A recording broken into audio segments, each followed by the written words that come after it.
हर दिन नई नात और बयान सुनने के लिए हमारा चैनल अपना इजहरी नेटवर्क जरूर सब्सक्राइब करें और साथ में घंटी वाला बटन भी दबाएं। अंदाज में मैं निजामत करूंगा और वक्त नहीं लूंगा क्योंकि इधर सामाईन की फहरिस्त तो तवील है, लेकिन इधर क़ारीन की फहरिस्त भी बहुत तवील है। लेकिन पढ़ने वालों से मैं मुअद्दिबाना गुजारिश करूंगा कि वक्त का ख्याल रखें, हमें किसी का कुर्ता पीछे से खींचने की जरूरत ना पड़े, हम किसी की बेअदबी ना कर पाए।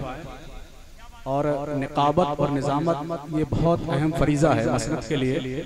प्रोग्राम को चलाना तो किसी की दिल शिकनी ना हो, हम चाहते हैं कि बहुत ही उम्दा अंदाज में ये प्रोग्राम अपनी आखिरी मंजिल तक पहुंच जाए।